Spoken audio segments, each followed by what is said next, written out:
How's it going at Nomad Mobile Maintenance? Today we're working on the Dodge Ram 1500. We got the dash completely just pulled out of it, broken as much as we could because honest to God, it looks so terrible, half broken. I honestly much prefer it just not even being there at this point. I am going to try and find one that's a little bit nicer, but we're just fixing little things that need to get fixed as we find them. One of the things that I want to change that we'll see about getting is having this cluster corrected to what the PCM says for the mileage, because this truck only has theoretically 100,000 miles on it, which is pretty crazy given its age. But right now we're fixing this, and it may look pretty dirty, but I can assure you now it works. Previously that was stuck all the way in, so now we've got our dome light on when we open the driver's door. We use some mass airflow cleaner to get that cleaned out and kind of lubricate it, but now we can see that it moves freely.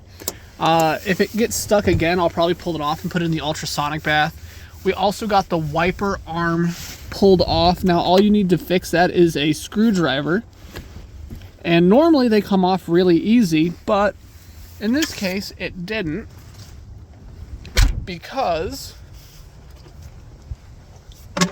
the hood was hitting on top of the wiper arm, binding it up, and that just destroyed the inside of that. Now we're currently cleaning out the transmission mount piece for the wiper arm with a pick and some cleaner, so we're gonna get that cleaned off.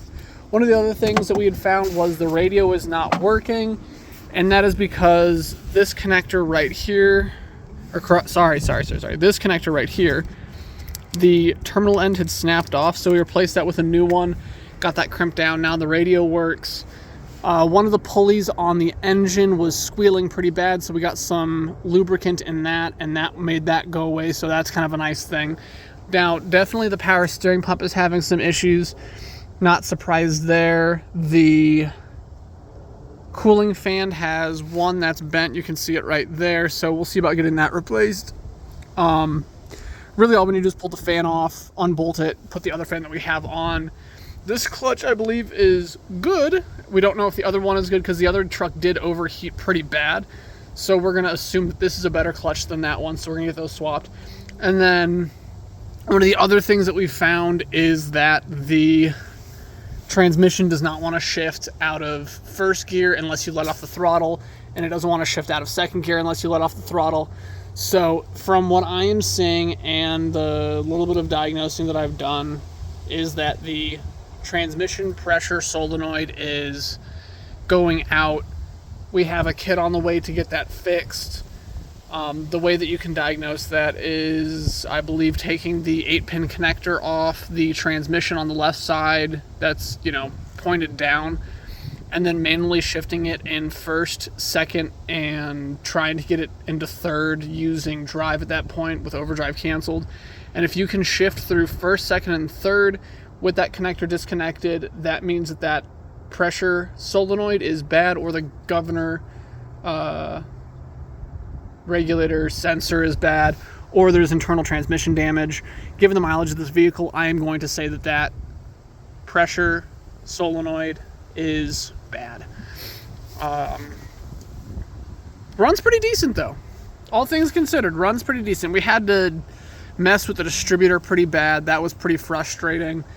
I had it correct orientation, and then I flipped it 180 out, and then it was not even trying to run at that point, so then I flipped it 180 and then set the timing all the way delayed, and it started to run, and it runs really good. The only issue is now it doesn't super love cold starts, but if it's anything above 70 degrees, starts great, especially warm. So I'm thinking that I've got my timing a little bit off. I just haven't messed with that yet, because now that it's actually running, I don't want to get crazy and mess it up now that I've actually got it to where it's actually able to run and drive. So that's what we got going on there. We're going to get these running boards ripped off. We're going to get the interior detailed. The headliner is going to get replaced, and we're going to put something nice in there. It's probably going to end up being 400 tack or 600 tack adhesive with a fleece liner. I really love fleece liners. They are a little bit heavier than your standard headliners, but honestly, from my experience using fleece as a headliner, it does a great job of adding a little bit of sound deadening.